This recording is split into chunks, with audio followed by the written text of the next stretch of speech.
ನಮಸ್ಕಾರ. K2 ಕನ್ನಡ ನ್ಯೂಸ್ಗೆ ಸ್ವಾಗತ. ವೀಕ್ಷಿಸಿ ಈ ದಿನದ ಸುದ್ದಿಗಳ ರೌಂಡ್ ಅಪ್.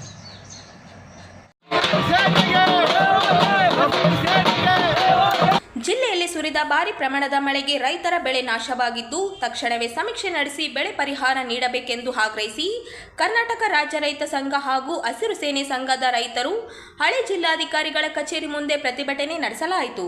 ಸತತವಾಗಿ ಬಿಡುವಿಲ್ಲದೆ ಸುರಿದ ಭಾರಿ ಮಳೆಗೆ ಜಿಲ್ಲೆಯ ರೈತರು ಬೆಳೆದ ಹತ್ತಿ, ಸೂರ್ಯಕಾಂತಿ, ಉಳ್ಳಾಗಡ್ಡೆ, ತೊಗರಿ, ಸಜ್ಜೆ, ನವಣೆ, ಭತ್ತ ಮತ್ತು ತರಕಾರಿ ಬೆಳೆಗಳು ಸಂಪೂರ್ಣ ಹಾನಿಯಾಗಿದ್ದು, ಬೆಳೆಗಳು ಮಾರಾಟಕ್ಕೆ ಪೂರ್ವ ಅವಧಿಯಲ್ಲಿ ಸಂಪೂರ್ಣ ಹಾನಿಯಾಗಿದೆ. ಇದರಿಂದ ರೈತರು ತೀವ್ರ ಆರ್ಥಿಕ ಸಂಕಷ್ಟಕ್ಕೆ ಗುರಿಯಾಗಿದ್ದಾರೆ ಎಂದು ದೂರಿದರು.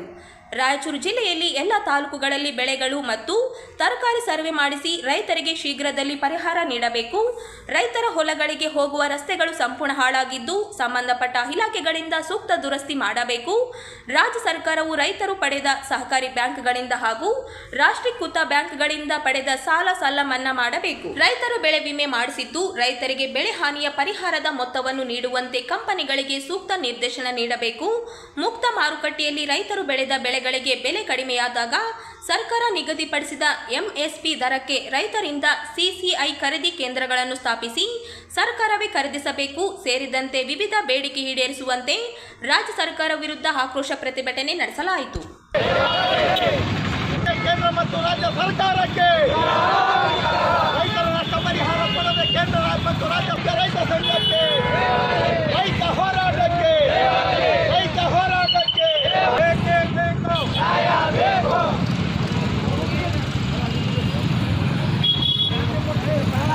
ವಾರದಲ್ಲಿ ಮುಂಗಾರು ಮಳೆ ಚಲೋ ಆಯಿತು. ಎಲ್ಲ ರೈತರು ಬಹಳಷ್ಟು ಖುಷಿಪಟ್ಟು ಮತ್ತು ಜೂನ್ನಲ್ಲಿ ಎಲ್ಲ ಹತ್ತಿ ಆಗಲಿ, ತೊಗರಿ ಆಗಲಿ ಮತ್ತು ತರಕಾರಿ ಬೆಳೆ ಆಗಲಿ ಎಲ್ಲ ಬೆಳೆಗಳನ್ನು ನಾಟಿ ಮಾಡಿದ್ವಿ. ಆದರೆ ಇವತ್ತಿನ ದಿನ ಅತಿವೃಷ್ಟಿ ಮಳೆ ನಾವು ನೋಡಿಲ್ಲ ಅಂತಾರೆ ಹಿರಿಯವರು, ನಮ್ಗಿಂತ ಹಿರಿಯವರು. ಇಂಥ ಮಳೆ ಇವತ್ತಿನ ದಿನ ಬಂದು ಇದುವರೆಗೆ ಕೆಲವು ಹೋಬಳಿಗಳಿಗೆ ಕಂದಾಯ ಇಲಾಖೆದವರಾಗಲಿ ಮತ್ತು ಕೃಷಿ ಇಲಾಖೆದವರಾಗಲಿ ತೋಟಗಾರಿ ಇಲಾಖೆದವರಾಗಲಿ ವೀಕ್ಷಣೆಗೆ ಬಂದಿಲ್ಲ. ಇದು ನಮ್ಮ ಚಂದ್ರಬಂಡ ಹೋಬಳಿಯಲ್ಲಿ ಅತಿ ಹೆಚ್ಚು ತರಕಾರಿ ಬೆಳಿತಾರೆ. ಆದರೆ ಇವತ್ತಿನ ದಿನ ತೋಟಗಾರಿಕೆ ಇಲಾಖೆಯವರು ಯಾರೂ ವೀಕ್ಷಣೆಗೆ ಬಂದಿಲ್ಲ. ಇನ್ನು ಮುಂದೆ ಆದರೂ ಎಚ್ಚೆತ್ತುಕೊಂಡು ಮಾನ್ಯ ಜಿಲ್ಲಾಧಿಕಾರಿಗಳು ಹಾಗೂ ಮಾನ್ಯ ಮುಖ್ಯಮಂತ್ರಿಗಳು, ಕೃಷಿ ಮಂತ್ರಿಗಳು ಎಲ್ಲರಿಗೆ ವೀಕ್ಷಣೆ ಮಾಡಿ ಬೆಳೆ ಪರಿಹಾರ ಕೊಡಬೇಕಂತ ನಾವು ಈ ಸಂದರ್ಭದಲ್ಲಿ ಅವರಿಗೆ ಒತ್ತಾಯ ಮಾಡ್ತೀವಿ. ಅದು ಏನೇ ಮುಂದಿನ ದಿನಗಳಲ್ಲಿ ಅವರು ಈ ವೀಕ್ಷಣೆ ಮಾಡಿಲ್ಲ ಅಂತಂದರೆ ರಾಯಚೂರು ಜಿಲ್ಲೆಯನ್ನು ಒಂದು ದಿವಸ ಸಂಪೂರ್ಣ ಬಂದ್ ಮಾಡ್ತೀವಿ ಅಂತ ಮಾನ್ಯ ಮುಖ್ಯಮಂತ್ರಿಗಳಿಗೆ ಎತ್ತರ ಕೊಡ್ತೀವಿ.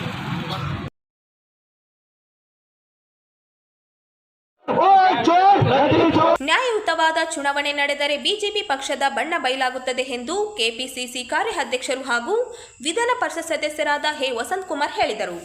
ಇಂದು ನಗರದ ಡಾಕ್ಟರ್ ಬಿಆರ್ ಅಂಬೇಡ್ಕರ್ ವೃತ್ತದಲ್ಲಿ ಕರ್ನಾಟಕ ಪ್ರದೇಶ ಕಾಂಗ್ರೆಸ್ ಪಕ್ಷದ ಜಿಲ್ಲಾ ಘಟಕದಿಂದ ಆಯೋಜಿಸಲಾಗಿದ್ದ ವೋಟ್ ಚೋರ್ ಗದ್ದಿ ಚೋರ್ ಪ್ರತಿಭಟನೆಯನ್ನು ಉದ್ದೇಶಿಸಿ ಮಾತನಾಡಿದರು. ನ್ಯಾಯ ಮತ್ತು ನಿಷ್ಪಕ್ಷಪಾತವಾಗಿ ಮತಗಳ್ಳತನ ನಡೆಯದಂತೆ ಚುನಾವಣೆ ನಡೆದರೆ ಬಿಜೆಪಿ ಒಂದು ಚುನಾವಣೆಯೂ ಗೆಲ್ಲಲು ಸಾಧ್ಯವಿಲ್ಲ. ಲೋಕಸಭಾ, ವಿಧಾನಸಭಾ ಚುನಾವಣೆಯಲ್ಲಿ ಕಾಂಗ್ರೆಸ್ ಪಕ್ಷದ ಮತದಾರರನ್ನು ಹುಡುಕಿ ತೆಗೆದುಹಾಕುವುದು ಮತ್ತು ತಮಗೆ ಬೇಕಾದ ಮತದಾರರನ್ನು ಅಕ್ರಮವಾಗಿ ಸೇರಿಸುವ ಮೂಲಕ ಚುನಾವಣೆ ಗೆಲ್ಲುವ ಕುತಂತ್ರಗಾರಿಕೆ ಮಾಡುತ್ತಿರುವುದು ದೇಶದ ಸಂವಿಧಾನಕ್ಕೆ ಮಾಡುವ ಅವಮಾನವಾಗಿದೆ ಎಂದು ಹೇಳಿದರು. ಬಿಜೆಪಿಯ ಮತಗಳ್ಳತನ ಕೃತ್ಯವನ್ನು ಕಾಂಗ್ರೆಸ್ ಪಕ್ಷದ ರಾಷ್ಟ್ರೀಯ ನಾಯಕರು ಬಟ್ಟಬಯಲು ಮಾಡಿದ್ದಾರೆ. ರಾಷ್ಟ್ರೀಯ ನಾಯಕರಾದ ರಾಹುಲ್ ಗಾಂಧಿ ಅವರು ಇದನ್ನು ಸ್ಪಷ್ಟವಾಗಿ ಬಿಡಿಸಿಟ್ಟಿದ್ದಾರೆ. ಇಲ್ಲಿವರೆಗೂ ಬಿಜೆಪಿ ಮತಗಳ್ಳತನ ಮೂಲಕ ಬಿಜೆಪಿ ಅಧಿಕಾರಕ್ಕೆ ಬಂದಿದೆ ಎನ್ನುವುದು ಈಗ ಸಾಬೀತುಗೊಂಡಿದ್ದು, ಸಾರ್ವಜನಿಕರು ಇದನ್ನು ಮನವರಿಕೆ ಮಾಡಿಕೊಂಡಿದ್ದಾರೆ ಎಂದು ಟೀಕಿಸಿದರು.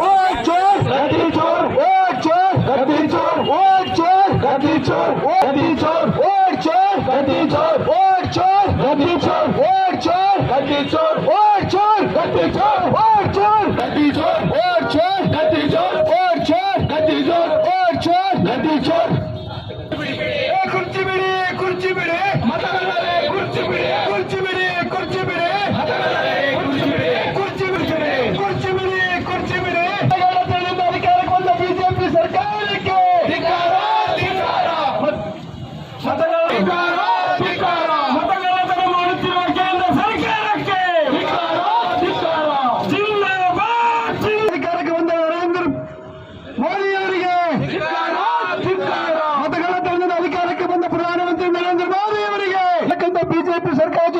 ಅಲಯನ್ಸ್ ಆಗಿರ್ತಕ್ಕಂಥ ಚುನಾವಣಾ ಆಯೋಗಕ್ಕೆ, ಬಿಜೆಪಿ ಸರ್ಕಾರಕ್ಕೆ ಚುನಾವಣಾ ಆಯೋಗ ಜೊತೆಗೆ ಹೊಂದಾಣಿಕೆ ಮಾಡಿಕೊಡ್ತೇವೆ ಬಿಜೆಪಿ ಸರ್ಕಾರ. ವೋಟ್ ಚೋರ್ ಗದ್ದಿ ಚೋರ್, ವೋಟ್ ಚೋರ್ ಗದ್ದಿ ಚೋರ್, ವೋಟ್ ಚೋರ್ ಗದ್ದಿ ಚೋರ್, ವೋಟ್ ಚೋರ್ ಚೋರ್ ಗದ್ದಿ ಚೋರ್. ಮತ್ತು ಮತಗಳತನ ಮಾಡುತ್ತಿರುವ ಕೇಂದ್ರ ಸರ್ಕಾರಕ್ಕೆ.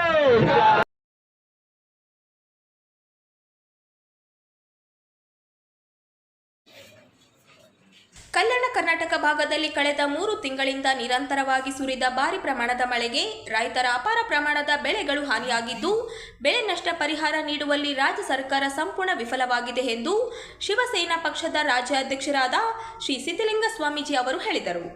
ಅವರಿಂದು ನಗರದ ಸುದ್ದಿಗಾರರೊಂದಿಗೆ ಮಾತನಾಡುತ್ತಾ, ಬೆಳೆ ನಷ್ಟ ಪರಿಹಾರ ನೀಡುವಂತೆ ಅನೇಕ ಹೋರಾಟ ನಡೆಸಿದರೂ ರೈತರ ಹಿತ ಕಾಪಾಡುವಲ್ಲಿ ಸರ್ಕಾರ ಸಂಪೂರ್ಣ ನಿರ್ಲಕ್ಷ್ಯ ವಹಿಸಿದೆ ಎಂದರು. ಈ ಭಾಗದಲ್ಲಿ ರೈತರು ತೀವ್ರ ಆರ್ಥಿಕ ಸಂಕಷ್ಟಕ್ಕೆ ಗುರಿಯಾಗಿದ್ದಾರೆ. ಇತ್ತೀಚೆಗೆ ಮುಖ್ಯಮಂತ್ರಿ ಸಿದ್ದರಾಮಯ್ಯ ಅವರು ಕಲಬುರಗಿಯಲ್ಲಿ ಕಾಟಾಚಾರಕ್ಕೆ ಬೆಳೆ ವೀಕ್ಷಣೆ ನಡೆಸಿ 2,000 ಕೋಟಿ ರೂಪಾಯಿ ಪರಿಹಾರ ಘೋಷಣೆ ಮಾಡಿದರು. ಆದರೆ ಇದುವರೆಗೂ ರೈತರ ಖಾತೆಗೆ ನಯಾ ಪೈಸಾ ಕೂಡ ಜಮಾ ಆಗಿಲ್ಲ ಎಂದು ಈ ಭಾಗದ ರೈತರ ಕೂಗು ರಾಜ್ಯ ಸರ್ಕಾರದ ಕೇಳಿಸ್ತಾ ಇಲ್ಲ. ಕೇವಲ ಜನರನ್ನು ದಿಕ್ಕು ತಪ್ಪಿಸುವ ಉದ್ದೇಶದಿಂದ ಹೋಟು ಚೋರಿನಲ್ಲಿ ಕಾಂಗ್ರೆಸ್ ಮೊಳಗಿದೆ ಕೆಂಡ ಕಾರಿದರು. ರಾಜ್ಯದಲ್ಲಿ ಸರ್ಕಾರಿ ಸ್ಥಳಗಳಲ್ಲಿ ಆರ್ಎಸ್ಎಸ್ ಚಟುವಟಿಕೆಗಳಿಗೆ ನಿಷೇಧ ಹೇರಬೇಕೆಂದು ಸಚಿವ ಪ್ರಿಯಾಂಕ ಖರ್ಗೆಯವರು ಮುಖ್ಯಮಂತ್ರಿ ಸಿದ್ದರಾಮಯ್ಯನವರಿಗೆ ಬರೆದ ಪತ್ರ ಕುರಿತು ತೀವ್ರ ಖಂಡಿಸಿದರು. ಆರ್ಎಸ್ಎಸ್ ಅವರು ಯುವ ಜನತೆಯಲ್ಲಿ ದ್ವೇಷಪೂರಿತ ವಿಷ ಬೀಜ ಬಿತ್ತುವ ಕೆಲಸ ಮಾಡುತ್ತಿದೆ. ಕೂಡಲೇ ಇದನ್ನು ನಿಷೇಧ ಮಾಡುವಂತೆ ಬರೆದಿರುವ ಪತ್ರ ಸರಿಯಾದ ಕ್ರಮವಲ್ಲ. ಅವಹೇಳನ ಹೇಳಿಕೆ ನೀಡಿರುವುದು ರಾಜ್ಯ ಸರ್ಕಾರಕ್ಕೆ ಶೋಭೆ ತರುವುದಿಲ್ಲ ಎಂದು ಆಕ್ರೋಶ ವ್ಯಕ್ತಪಡಿಸಿದರು. ಮುಂದಿನ ದಿನಗಳಲ್ಲಿ ಪಕ್ಷದಿಂದ ಎಲ್ಲ ಸ್ಥಳೀಯ ಸಂಸ್ಥೆಗಳ ಚುನಾವಣೆಯಲ್ಲಿ ಸ್ಪರ್ಧಿಸಲಿದೆ. ಹಿಂದುತ್ವ, ಅಭಿವೃದ್ಧಿ ಮತ್ತು ದಲಿತರು ಹಾಗೂ ಬಡ ಜನರನ್ನು ಸಮಾಜದ ಮುಖ್ಯ ವಾಹಿನಿಗೆ ತರುವುದು ಪಕ್ಷದ ಮುಖ್ಯ ಉದ್ದೇಶವಾಗಿದೆ. 8,500 ರೂಪಾಯಿ ಸರ್ಕಾರದಿಂದ 8,500, 17,000 ರೂಪಾಯಿ ಒಂದು ಹೆಕ್ಟೇರ್ಗೆ ಅಂತ ಹೇಳೋದು ನಮ್ಗ ವಾಸ್ತೆ.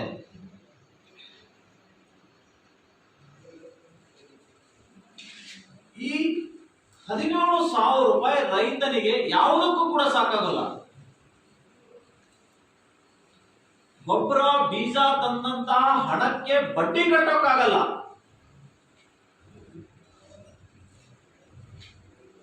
ಹೀಗಾಗಿ ನಮ್ಮ ಶಿವಸೇನೆ ಪಕ್ಷ ಆಗ್ರಹ ಮಾಡ್ತಾ ಇದೆ, ಈ ರೈತರಿಗೆ ಪ್ರತಿ ಎಕರೆಗೆ 25,000 ರೂಪಾಯಿ ಪರಿಹಾರ 10 ಎಕರೆವರೆಗೆ ಕೊಡಬೇಕು.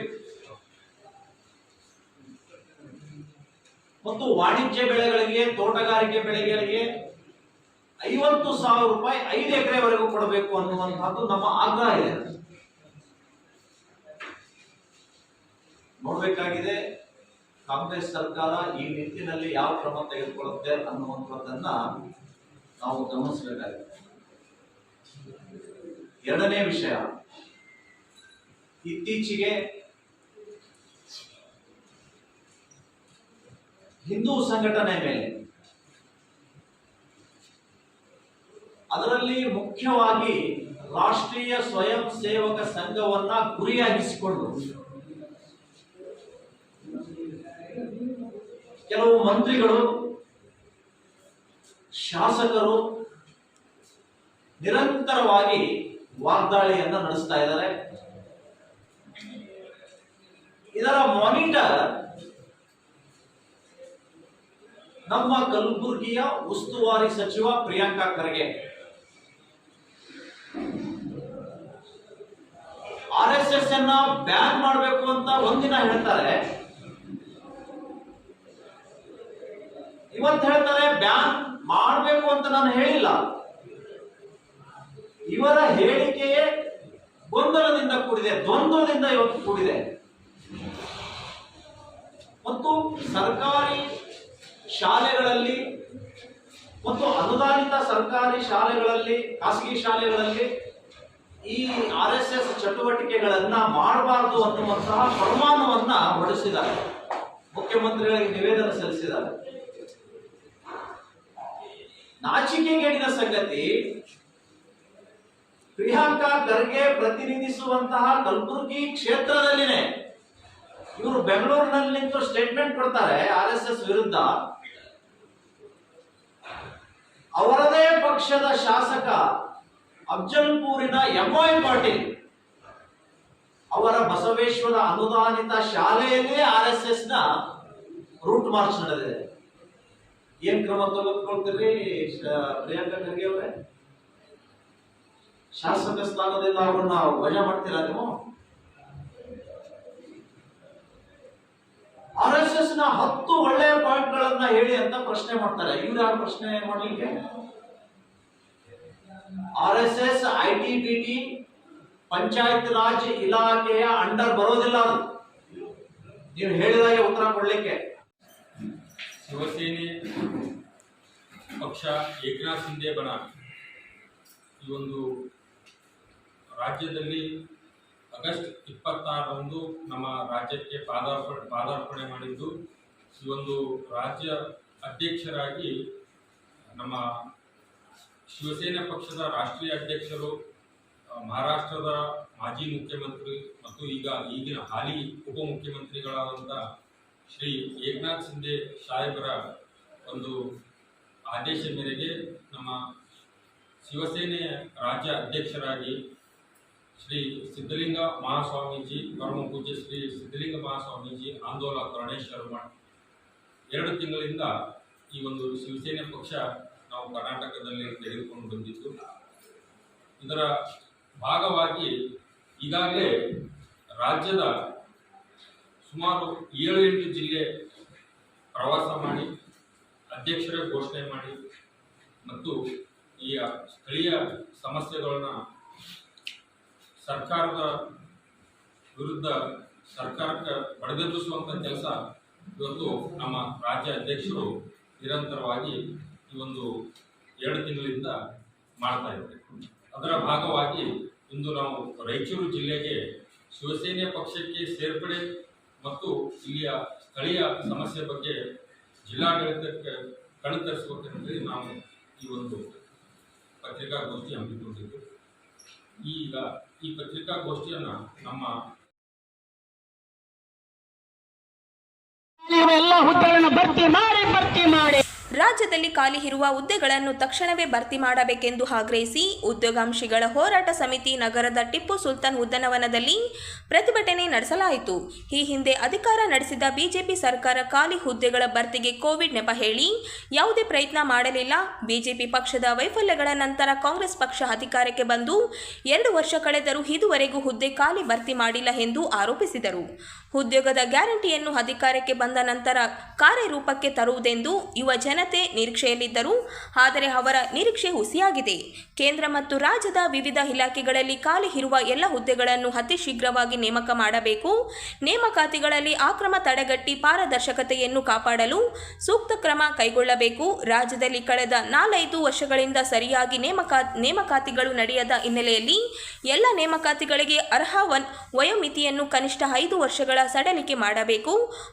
ಪೊಲೀಸ್ ಕಾನ್ಸ್ಟೇಬಲ್ ವಯೋಮಿತಿಯನ್ನು GM OBCಗೆ 30, SC ST ಕ್ಯಾಟಗರಿ 1ಕ್ಕೆ 33 ವರ್ಷಗಳಿಗೆ ಹೆಚ್ಚಿಸಬೇಕು.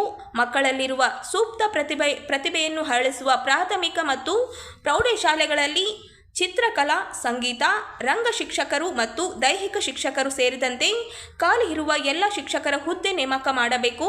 ರಾಜ್ಯ ಸರ್ಕಾರದಿಂದ ತಡೆ ಹಿಡಿದ ಎಲ್ಲ ನೇಮಕಾತಿ ಪ್ರಕ್ರಿಯೆಗಳನ್ನು ಈ ಕೂಡಲೇ ಪುನರ್ ಆರಂಭಿಸಬೇಕೆಂದು ಆಗ್ರಹಿಸಲಾಯಿತು.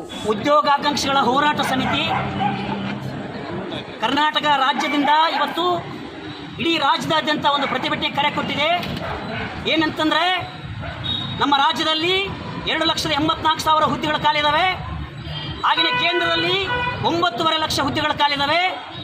ಕಳೆದ 5-6 ವರ್ಷಗಳಿಂದ ನೇಮಕಾತಿಗಳು ಆಗ್ತಾ ಇಲ್ಲ. ಕೋವಿಡ್ ಸಂದರ್ಭದಲ್ಲಿ ನೇಮಕಾತಿಗಳು ಮಾಡಲಿಲ್ಲ.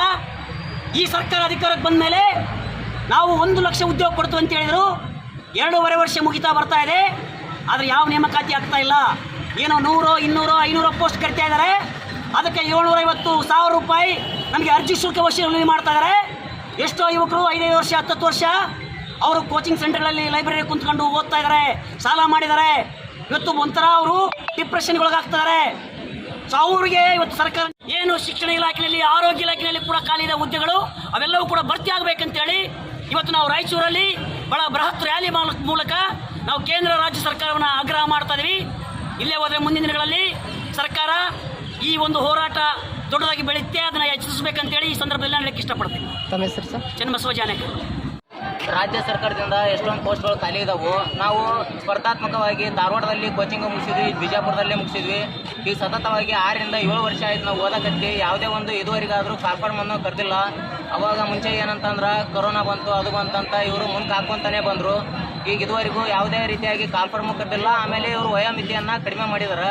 ವಯೋಮಿತಿ 5 ವರ್ಷಕ್ಕೆ ಹೆಚ್ಚಳ ಮಾಡಬೇಕು. ಇಲ್ಲ ಅಂತಂದರೆ ಎಷ್ಟೋ ಸ್ಪರ್ಧಾರ್ಥಿಗಳು ಏನೇನೋ ಸಾಲ ಸೂಲ ಮಾಡಿ ಸ್ಪರ್ಧಾರ್ಥಿಗಳು ಎಷ್ಟೋ ಜನ ಧಾರವಾಡದಲ್ಲಿ ಓದ್ತಾ ಇದ್ದಾರೆ. ಅವ್ರಿಗೆ ಊಟ ಮಾಡಲಿಕ್ಕೂ ಆಗ್ತಾ ಇಲ್ಲ, ಅಂಥ ಸಿಚುವೇಶನ್ ಐತಿ. ಆ ಸಂದರ್ಭದಲ್ಲಿ ಇವರು ಏಜ್ ರಿಲ್ಯಾಕ್ಸೇಷನ್ನು ಹೆಚ್ಚಿಗೆ ಮಾಡಿದರೆ ಸ್ವಲ್ಪ ಅವ್ರಿಗೆ ಅನುಕೂಲ ಆಗುತ್ತೆ. ಈಗ ಹೊಸ ವಿದ್ಯಾರ್ಥಿಗಳು ಮುಂದೆ ಬರ್ತಾ ಇದ್ದಾರೆ. ಈಗ ಅಂಥ ವಿದ್ಯಾರ್ಥಿಗಳು ಬಂದಿದ್ದರಿಂದ ಈಗ ಏಜ್ ಇಲ್ಲದೆ ಇರೋ ಕಾರಣಕ್ಕೆ ಈಗ ಒಬ್ಬರು ಹೋಗ್ತಾ ಇದ್ದಾರೆ. ಹಂಗಾಗಿ ಏಜ್ ರಿಲ್ಯಾಕ್ಸೇಷನ್ನ ಮಾಡಬೇಕಂತಂದು ರಾಜ್ಯ ಸರ್ಕಾರಕ್ಕೆ ಮನವಿಯನ್ನು ಮಾಡ್ಕೊಳ್ತಾ ಇದ್ದೀವಿ ಈ ಮೂಲಕವಾಗಿ. ಇಲ್ಲ ಅಂತಂದರೆ ಈಗ ಪ್ರತಿಭಟನೆ ಇನ್ನೂ ನಾವು ಹೆಚ್ಚಿನ ಜನಸಂಖ್ಯೆಯಲ್ಲಿ ಬೃಹತ್ತಾಗಿ ಇನ್ನೂ ವಿಧಾನಸೌಧವರೆಗೂ ಮಾಡುವ ಚಾನ್ಸನ್ನು ನಾವು ಹೇಳಲಿಕ್ಕೆ ಇಷ್ಟಪಡ್ತೀವಿ. ಈಗ ಏನು ನಾವು ಮನವಿ ಕೊಡ್ತಾ ಇದೀವಲ್ಲ, ಅವರು ಏಜ್ ರಿಲ್ಯಾಕ್ಸೇಷನ್ ಮಾಡಲಿಲ್ಲ ಅಂದ್ರೆ ಈ ಪ್ರತಿಭಟನೆ ಇನ್ನೂ ನಾವು ಮುಂದಿನ ದಿನಗಳಲ್ಲಿ ಬೃಹತ್ತಾಗಿ ಮಾಡುವುದಂತ ಸೂಚನೆ ನೀಡ್ತಾ ಇದ್ದೀವಿ ರಾಜ್ಯ ಸರ್ಕಾರಕ್ಕೆ. ಇಷ್ಟು ಹೇಳಿ ಮುಗಿಸ್ತೇನೆ.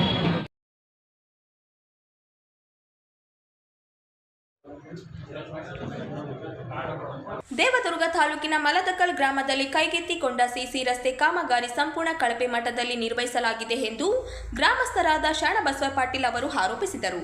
ಅವರಿಂದು ನಗರದ ಸುದ್ದಿಗಾರರೊಂದಿಗೆ ಮಾತನಾಡುತ್ತಾ, ಪ್ರಸಕ್ತ ಸಾಲಿನ SC, SP ಮತ್ತು TSP ಯೋಜನೆ ಅಡಿ 1 ಕೋಟಿ ವೆಚ್ಚದಲ್ಲಿ ಕಾಮಗಾರಿ ಕೈಗೆತ್ತಿಕೊಳ್ಳಲಾಗಿದೆ. ಅಂದಾಜು ವೆಚ್ಚದಂತೆ ಕಾಮಗಾರಿ ನಿರ್ವಹಿಸದೆ ಮನಬಂದಂತೆ ಕಾಮಗಾರಿ ಸಂಪೂರ್ಣಗೊಳಿಸಲಾಗಿದೆ ಎಂದು ಆರೋಪಿಸಿದರು.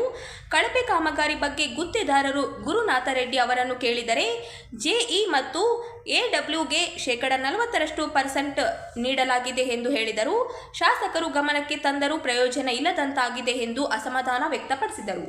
ಕಳಪೆ ಕಾಮಗಾರಿ ನಿರ್ವಹಿಸಿದ ಸಂಬಂಧಿಸಿದ ಅಧಿಕಾರಿಗಳ ವಿರುದ್ಧ ಕ್ರಮಕ್ಕೆ ಜಿಲ್ಲಾಧಿಕಾರಿಗಳಿಗೆ ಪ್ರತಿಭಟನಾ ಮೂಲಕ ಮನವಿ ಸಲ್ಲಿಸಲಾಗುವುದು ಎಂದರು. ಸಮಾಜ ಕಲ್ಯಾಣ ಇಲಾಖೆ ಸಚಿವರು ಮಹಾದೇವಪ್ಪ ಅವರಿಗೆ ಈ ಬಗ್ಗೆ ಗಮನಕ್ಕೆ ತರಲಾಗುವುದು ಎಂದರು. ಇದು SCPTFC ಬಂದಂಥ ದುಡ್ಡು ಅವರ ಕಳಪೆ ಕಾಮಗಾರಿಯನ್ನು ಮಲದಕಲ್ ಸರ್, ದೇವದುರ್ಗ ತಾಲೂಕಿನ ಮಲದಕಲ್ ಗ್ರಾಮ SC ಕಾಲೋನಿ.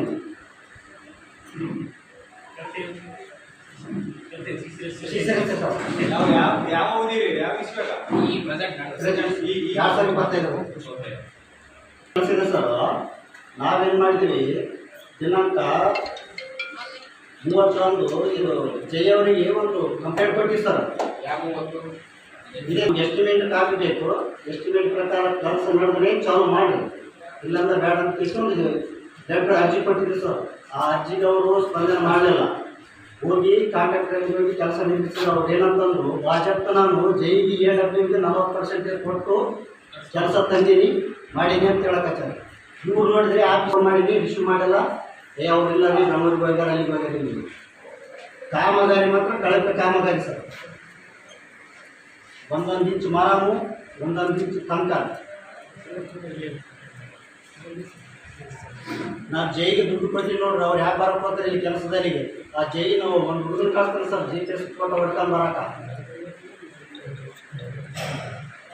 ನೀರು ಸರ್ ಆಯ್ತು.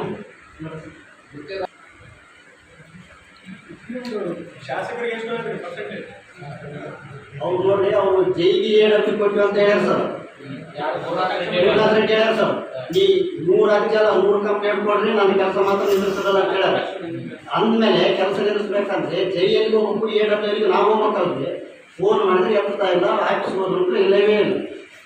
2 ಅರ್ಜಿ ಕೊಟ್ಟರು ಕೆಲಸ ಹಂಗೆ ಮಾಡೋದು. JE ಸೋಗಿಲ್ಲ ಅಂತ, ಸೋಯಲ್ ಅಂತ ನಾನು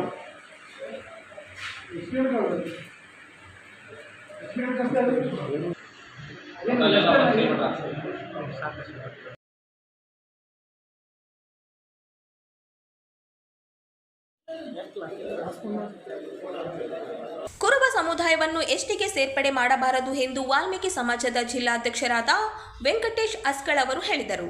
ಅವರಿಂದು ನಗರದ ಸುದ್ದಿಗಾರರೊಂದಿಗೆ ಮಾತನಾಡುತ್ತಾ ಬುಡಗಟ್ಟು ಲಕ್ಷಣವಿಲ್ಲದ ಎಸ್ಟಿ ಸಮುದಾಯವನ್ನು ಕುರುಬ ಸಮುದಾಯಕ್ಕೆ ಸೇರ್ಪಡೆ ಸಾಧ್ಯವೇ ಎಂದರು. ಸೆಕ್ಷನ್ 341, 342 ಅಡಿಯಲ್ಲಿ ಬರುವ ಸಮುದಾಯಗಳನ್ನು ಮಾತ್ರ ಎಸ್ಸಿ ಮತ್ತು ಎಸ್ಟಿ ಸೇರ್ಪಡೆಗೆ ಅವಕಾಶ ಇದೆ ಎಂದರು. ಈಗಾಗಲೇ ಮುಖ್ಯಮಂತ್ರಿ ಸಿದ್ದರಾಮಯ್ಯ ಅವರು ಎಸ್ಟಿ ಸಮುದಾಯದ ತಟ್ಟೆಗೆ ಕೈ ಹಾಕುವುದಿಲ್ಲ ಎಂದರು. ಮೀಸಲಾತಿ ಯಾರ ಆಸ್ತಿಯಲ್ಲ. ಎಸ್ಪಿ ಸೇರ್ಪಡೆ ಮುನ್ನ ಕುಲಶಾಸ್ತ್ರ ಅಧ್ಯಯನ ನಡೆಸಬೇಕು ಎಂದರು. ಎಸ್ಪಿಗೆ ಸೇರ್ಪಡೆಗೆ ಬರಬೇಕಾದರೆ ಹೀಗಿರುವ ಮೀಸಲಾತಿ ಹೆಚ್ಚಿಸಬೇಕು. ಇಲ್ಲಿಗೆ ಬರಬೇಕಾದರೆ ಅವರು ಹೊಂದಿರುವ ಒಬಿಸಿ ಮೀಸಲಾತಿ ಎಸ್ಪಿಗೆ ನೀಡಬೇಕು.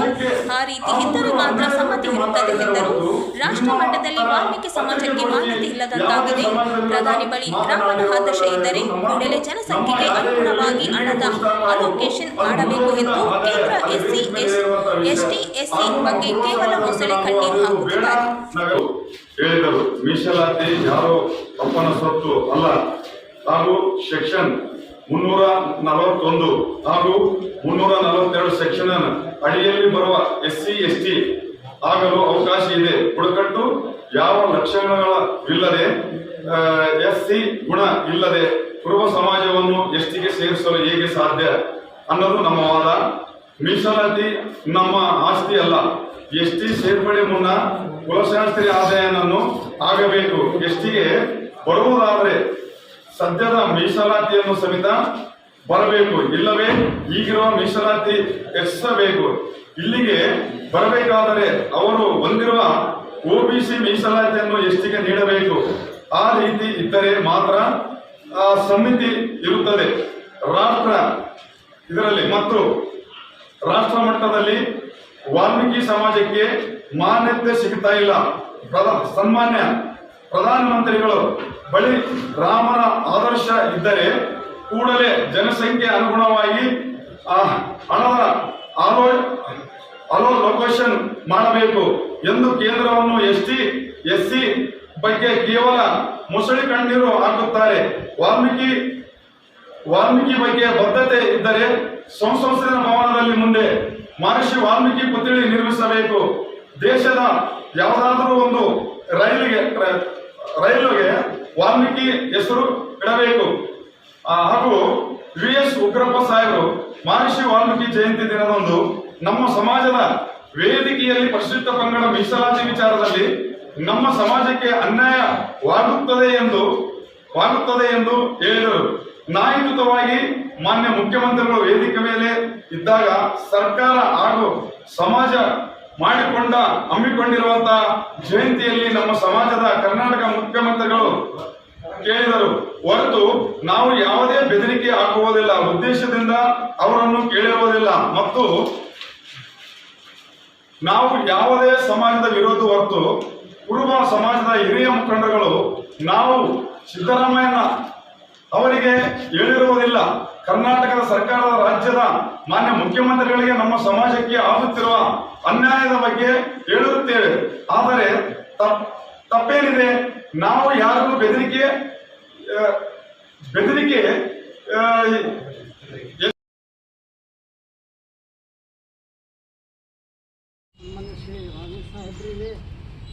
ನಗರದಲ್ಲಿನ IDS MT ಲೇಔಟ್ ಮತ್ತು ಮಾರುತಿ ನಗರ ನಡುವಿನ ಸರ್ವೆ ನಂಬರ್ 1257 ಅರಣ್ಯ ಭೂಮಿಯನ್ನು ಕೆಲ ಅರಣ್ಯ ಇಲಾಖೆಯ ಸಿಬ್ಬಂದಿ, ಅವರ ಕುಟುಂಬದ ಸದಸ್ಯರು ಹಾಗೂ ಖಾಸಗಿ ವ್ಯಕ್ತಿಗಳು ಅಕ್ರಮವಾಗಿ ಆಕ್ರಮಿಸಿಕೊಂಡು ಶೆಡ್ಗಳು ಹಾಗೂ ಗೋಡೆಗಳನ್ನು ನಿರ್ಮಿಸಿ ಖಾಸಗಿ ವಾಸ ಮತ್ತು ಪಶುಪಾಲನೆಗೆ ಬಳಸುತ್ತಿರುವ ಕುರಿತು ರಾಯಚೂರು ಸಾರ್ವಜನಿಕ ಹಿತರಕ್ಷಣಾ ಹೋರಾಟ ಸಮಿತಿ ಪದಾಧಿಕಾರಿಗಳು ವಲಯ ಅರಣ್ಯಾಧಿಕಾರಿಗಳಿಗೆ ಅಧಿಕೃತವಾಗಿ ಸೋಮವಾರದಂದು ದೂರು ಸಲ್ಲಿಸಿದರು.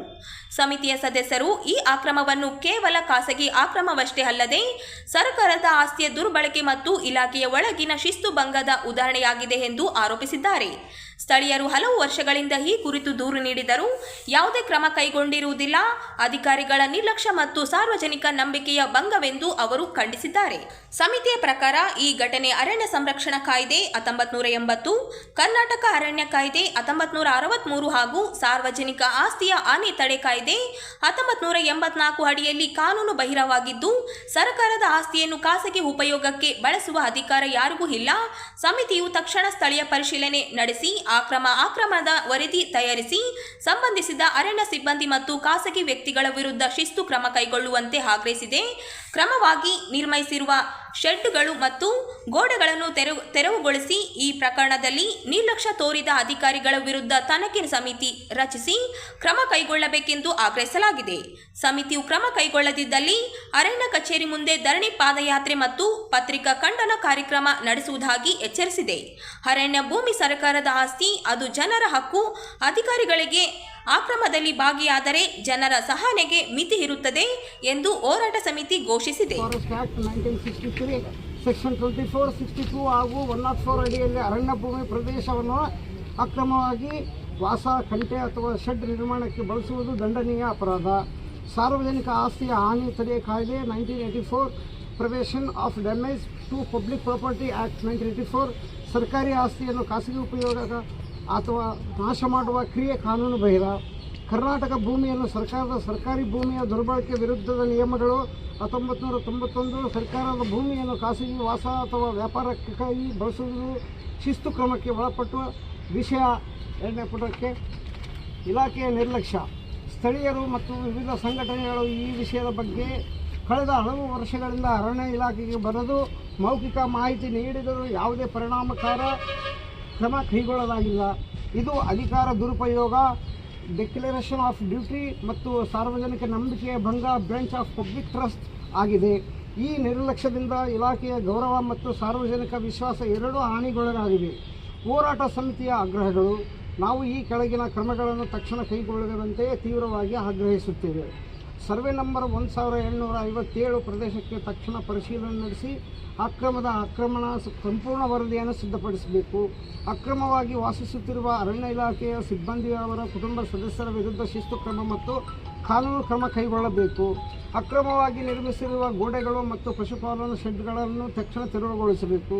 ಈ ಘಟನೆಗೆ ಕಾರಣರಾದ ಅಥವಾ ಮೌನವಾಗಿ ಬೆಂಬಲಿಸಿದ ಅಧಿಕಾರಿಗಳ ವಿರುದ್ಧ ಒಳಾಂಗಣ ತನಿಖಾ ಸಮಿತಿ ರಚಿಸಿ ಕ್ರಮ ಕೈಗೊಳ್ಳಬೇಕು.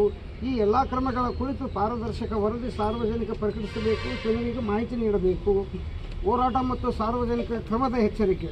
ಯುಕ್ತ ಕಾಲದಲ್ಲಿ ಕ್ರಮ ಕೈಗೊಳ್ಳದಿದ್ದರೆ ನಾವು ರಾಯಚೂರು ಸಾರ್ವಜನಿಕ ಹಿತರಕ್ಷಣಾ ಹೋರಾಟ ಸಮಿತಿ ಪರವಾಗಿ ರಾಯಚೂರು ಅರಣ್ಯ ಕಚೇರಿ ಮುಂದೆ ಪ್ರತಿಭಟನೆ, ಧರಣಿ, ಪಾದಯಾತ್ರೆ ಮತ್ತು ಪತ್ರಿಕಾ ಖಂಡನೆ ಕಾರ್ಯಕ್ರಮ ಹಮ್ಮಿಕೊಳ್ಳಲಾಗುತ್ತದೆ. ಸರ್ಕಾರದ ನಿರ್ಲಕ್ಷ್ಯ ಮತ್ತು ಅಧಿಕಾರಿಗಳ ಅಕ್ರಮ ಮೌನವನ್ನು ನಾವು ತೀವ್ರವಾಗಿ ಖಂಡಿಸುತ್ತೇವೆ. ಅರಣ್ಯ ಭೂಮಿ ಸರ್ಕಾರದ ಆಸ್ತಿ, ಅದು ಜನರ ಹಕ್ಕು. ಯಾರೊಬ್ಬ ವ್ಯಕ್ತಿಗೂ ಅಥವಾ ಅಧಿಕಾರಿಗೂ ಅದನ್ನು ಖಾಸಗಿ ಉಪಯೋಗಕ್ಕೆ ಬಳಸುವ ಹಕ್ಕಿಲ್ಲ. ಅಧಿಕಾರಿಗಳ ಅಕ್ರಮದಲ್ಲಿ ಭಾಗಿಯಾದರೆ ಜನರ ಸಹನೆಗೆ ಮಿತಿ ಇರುತ್ತದೆ. ಆದ್ದರಿಂದ ಸಾರ್ವಜನಿಕ ಹಿತಾಸಕ್ತಿಗಾಗಿ ತಕ್ಷಣದ ಕ್ರಮ ಕೈಗೊಳ್ಳಿ. ಅರಣ್ಯ ಇಲಾಖೆಯ ಗೌರವ ಮತ್ತು ಕಾನೂನಿನ ಪ್ರಾಬಲ್ಯವನ್ನು ಉಳಿಸಿ ಎಂಬುದು ನಮ್ಮ ಹೋರಾಟ ಸಮಿತಿಯ ಬಲವಾದ ಕಾನೂನುಬದ್ಧ ಆಗ್ರಹವಾಗಿದೆ. ಒಂದನೇ